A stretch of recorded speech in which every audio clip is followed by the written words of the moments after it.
नमस्कार दोस्तों, आप देख रहे हैं मध्य प्रदेश की 25 बड़ी खबरें। अगर वीडियो अच्छा लगे तो वीडियो को लाइक करें, चैनल को सब्सक्राइब करें और कमेंट में बताएं कि आप ये वीडियो कहां से देख रहे हैं।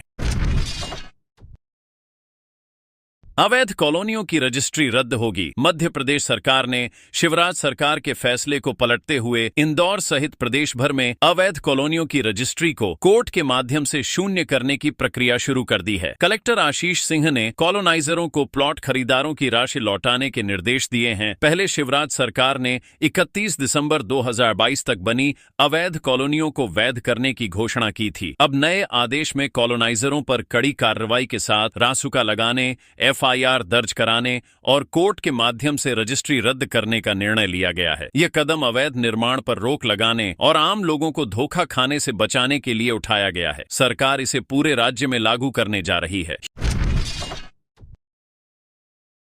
यूथ कांग्रेस चुनाव में आपराधिक आरोपों पर घमासान। मध्य प्रदेश यूथ कांग्रेस चुनाव की प्रक्रिया में उम्मीदवारों की फाइनल लिस्ट पर विवाद गहराया है। उम्मीदवारों पर आपराधिक मामलों की कई शिकायतें आईं, जिससे कमेटी को पोर्टल बंद करना पड़ा। नियम था कि आपराधिक केस वाले व्यक्ति को टिकट नहीं मिलेगा। जिला अध्यक्ष पद के 70 दावेदारों पर शिकायतें हुई हैं। 11 मई तक लिस्ट आनी थी, लेकिन देरी हो गई। वहीं ब्लॉक अध्यक्षों के लिए 1100 में से 100 से ज्यादा ब्लॉक से कोई नामांकन नहीं आया, जबकि 700 ब्लॉकों से केवल एक आवेदन आया। ऐसे में कुछ ब्लॉकों में दोबारा आवेदन बुलाए जा सकते हैं या सिंगल नाम वाले उम्मीदवारों की सीधे घोषणा हो सकती है। कमेटी ने जल्द फाइनल लिस्ट जारी करने का भरोसा दिया है। इंदौर नगर निगम के 700 बोरिंग सूखे। खुद जल संरक्षण में फेल इंदौर में जल संकट गहराता जा रहा है। नगर निगम द्वारा कराए गए सर्वे में सामने आया कि 700 से ज्यादा बोरिंग सूख चुके हैं। आयुक्त शिवम वर्मा ने जल प्रदाय योजना की समीक्षा बैठक में नाराजगी जताई और तत्काल रिचार्जिंग के निर्देश दिए। हर साल बारिश से पहले निगम वाटर रिचार्जिंग और तालाबों का जीर्णोद्धार करता है, लेकिन अपने ही बोरिंगों को रिचार्ज नहीं कर सका। आयुक्त ने कहा कि बारिश के पानी को भूजल स्तर बढ़ाने के लिए रिचार्ज पॉइंट्स बनाए और गंदे पानी की शिकायतों पर संबंधित इंजीनियर जिम्मेदार होगा। साथ ही निर्देश दिया कि नई सड़कों पर यूटिलिटी लाइनें किनारे डाली जाएं, ताकि बार बार सड़कें न खोदी जाएं। शहरी महिलाओं को रोजगार से जोड़ने की पहल। मध्य प्रदेश सरकार ने शहरी महिलाओं को आर्थिक रूप से सशक्त बनाने के लिए जल गुणवत्ता परीक्षण, पौधों की देखरेख और खाद्य प्रसंस्करण जैसे कार्यों से जोड़ा है। अमृत योजना के तहत नगरीय निकायों में 1028 महिलाओं को जल जांच का जिम्मा दिया गया है। PMFMI योजना से खाद्य प्रसंस्करण में 1142 महिलाओं को जोड़ा गया और उन्हें 3.5 करोड़ रुपए की सहायता दी गई। स्वच्छ भारत मिशन के तहत महिलाएं सफाई, कचरा प्रबंधन, पोषण, आहार वितरण व स्कूली गणवेश सिलाई जैसे कार्यों में भागीदारी कर रही हैं। 117 रैन बसेरों में महिलाओं के लिए अलग व्यवस्था और सुरक्षा के इंतजाम भी किए गए हैं। सरकार का लक्ष्य महिलाओं को आत्मनिर्भर बनाना है। 5000 प्लस पदों पर बिना परीक्षा भर्ती। 10वीं 12वीं पास के लिए मौका। सरकारी नौकरी की तलाश कर रहे युवाओं के लिए यह सप्ताह सुनहरा अवसर लेकर आया है। बिहार में BAMS, BHMS और BUMS डिग्री धारकों के लिए 2619 मेडिकल ऑफिसर पदों पर बिना परीक्षा भर्ती निकली है। गुजरात में 994 पदों पर भर्ती है, जिनमें 12वीं पास व साइंस ग्रेजुएट उम्मीदवार आवेदन कर सकते हैं। मध्य प्रदेश में भी स्वास्थ्य, शिक्षा व प्रशासनिक क्षेत्रों में भर्तियां हो रही हैं। भारतीय वायुसेना में 10वीं 12वीं पास युवाओं के लिए अग्निवीर और अन्य पदों पर भर्ती है। इनमें चयन मेरिट, इंटरव्यू व फिटनेस टेस्ट से होगा। इच्छुक उम्मीदवार संबंधित वेबसाइट्स पर जाकर आवेदन कर सकते हैं।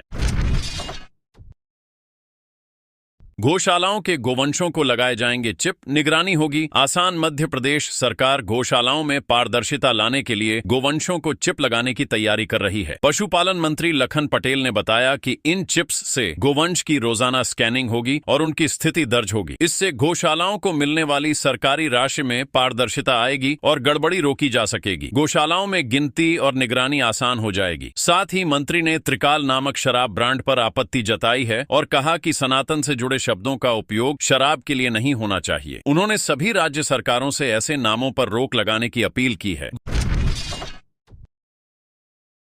ग्वालियर में पुराने वाहनों पर बैन, स्क्रैप में भेजे जाएंगे। ग्वालियर जिले में अब 20 साल से पुराने निजी और 15 साल से पुराने सरकारी वाहन सड़कों पर नहीं चल सकेंगे। कलेक्टर रुचिका चौहान ने परिवहन विभाग को ऐसे वाहनों की सूची 3 दिन में देने का आदेश दिया है। पुराने वाहनों को जब्त कर स्क्रैप सेंटर भेजा जाएगा। यह फैसला प्रदूषण रोकने और सड़कों की सुरक्षा सुनिश्चित करने के लिए लिया गया है। अधिकारी से कहा गया है कि वे सरकार के नियमों के अनुसार कार्य योजना तैयार करें और उस पर सख्ती से अमल हो। इस फैसले से यातायात व्यवस्था सुधरेगी और वातावरण भी सुरक्षित रहेगा।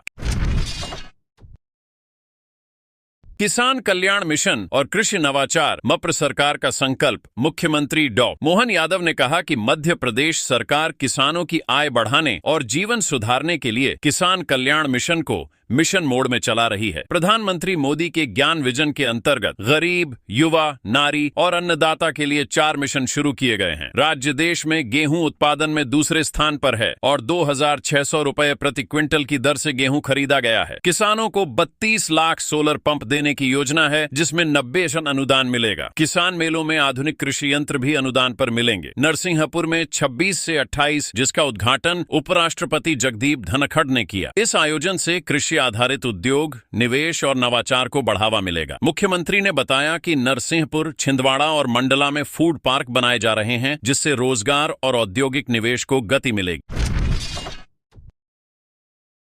कृषक जगत के विशेष अंक का लोकार्पण 26 मई 2025 को नरसिंहपुर में आयोजित कृषि उद्योग समागम में कृषक जगत पत्रिका के विशेषांक का लोकार्पण पंचायत मंत्री प्रहलाद पटेल ने किया। इस अंक का विषय मध्य प्रदेश कृषि विकास है, जिसमें राज्य की कृषि प्रगति की विस्तृत जानकारी दी गई है। इस अवसर पर बड़ी संख्या में किसान उपस्थित रहे, जिन्होंने इस अंक को प्राप्त करने में रुचि दिखाई। कार्यक्रम में कृषि विभाग के अधिकारियों ने बताया कि यह अंक किसानों के लिए अत्यंत उपयोगी है और इससे उन्हें आधुनिक तकनीकों और कृषि पद्धतियों में सुधार करने में मदद मिलेगी। किसानों ने इसे एक महत्वपूर्ण संसाधन बताया। इस विशेष अंक से प्रदेश की कृषि नीतियों, योजनाओं और नवाचारों की जानकारी आम किसानों तक पहुंचेगी, जिससे वे बेहतर उत्पादन और अधिक लाभ कमा सकें। कृषक जगत की वेबसाइट पर यह अंक ई-पेपर के रूप में भी उपलब्ध है।